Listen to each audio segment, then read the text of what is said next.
নমস্কার বন্ধুরা, আজকে বানাবো মাছের তেলের রেসিপিটি সম্পূর্ণ দেখবেন। তার জন্য প্লেটে আমি মাছের তেল নিয়েছি, ধুয়ে পরিষ্কার করে নিয়েছি আগের থেকে। কড়াইয়ে দিয়ে দিলাম পরিমাণ মতো সরিষার তেল, আর ফোড়নে দেব শুকনো লঙ্কা আর হাফ চামচ কালো জিরে। রেসিপিটি খুব সহজভাবে বানাবো আর খেতে কিন্তু দারুণ হয়, আর গরম গরম ভাতের সঙ্গে খেতে কিন্তু দুর্দান্ত লাগে। তো এখানে দিয়ে দিলাম মাছের তেলগুলো। এখানে 3টে মাছের তেল আছে, সাথে পটকাগুলো, সামান্য পরিমাণ লবণ আর সামান্য পরিমাণ হলুদ দিয়ে এবার মাছের তেলটাকে ভালো করে ভেজে নেব। খুন্তি দিয়ে নেড়ে দিলাম। এবার ঢাকা দিয়ে দেব, যেহেতু মাছের তেলের সঙ্গে পটকা আছে, তেল ছিটকে পড়ার সম্ভাবনা থাকে। ঢাকা দেওয়ার পর এখানে লো ফ্লেমে মাছের তেলটাকে ভালো করে ভেজে নেব। ঢাকা খুলে দিলাম, দেখুন তেল থেকে অনেক তেল ছেড়ে গেছে।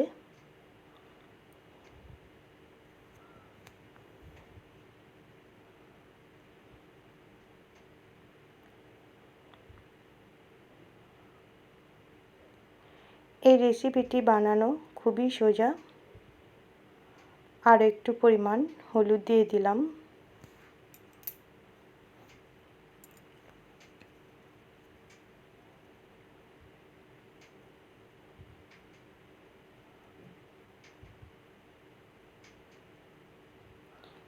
খুন্তি দিয়ে ভালো করে নেড়ে দিলাম।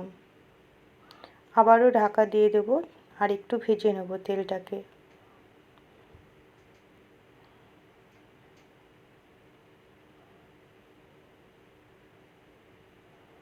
তো ঢাকা খুলে দেখাচ্ছি, দেখুন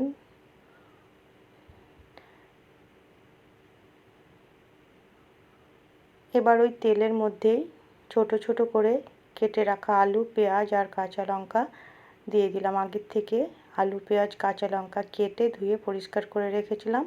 স্বাদ মতো লবণ দিয়ে দিলাম, যেহেতু আগে লবণ দিয়েছি, তো সেই মতো স্বাদ বুঝে লবণ দিয়ে দিলাম। এবার ভালো করে নাড়াচাড়া করে আবারও ঢাকা দিয়ে দেব।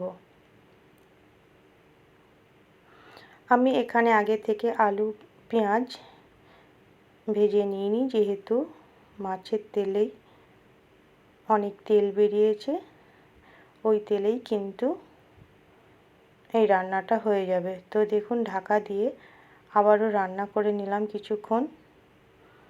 কত তেল বেরিয়েছে দেখতেই পাচ্ছেন। ওই তেলেই কিন্তু আলু, পেঁয়াজ খুব সুন্দরভাবে কষানো হয়ে যাবে। আর এই রান্নাটা করা কিন্তু খুবই সোজা আর খেতে দারুণ লাগে। আবারও ভালো করে একটু নাড়াচাড়া করে ঢাকা দিয়ে দেব।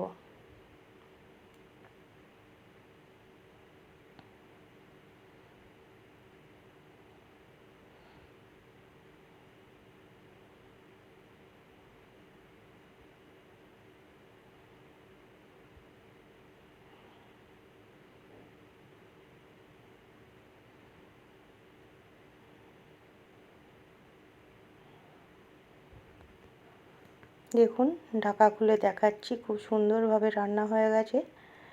তাহলে রেসিপিটি ভালো লাগলে লাইক, শেয়ার, কমেন্ট করবেন। আর আপনারা অবশ্যই একবার বানিয়ে খাবেন, দেখবেন খুবই ভালো লাগবে।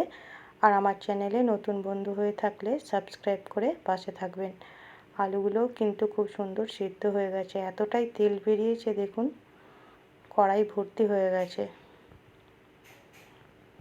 তাহলে কত সহজে তৈরি হয়ে গেল মাছের তেল চচ্চড়ি বা মাছের তেলের রেসিপি। আর গরম ভাতের সঙ্গে এই রেসিপিটি বা রান্নাটি খেতে দারুণ লাগে।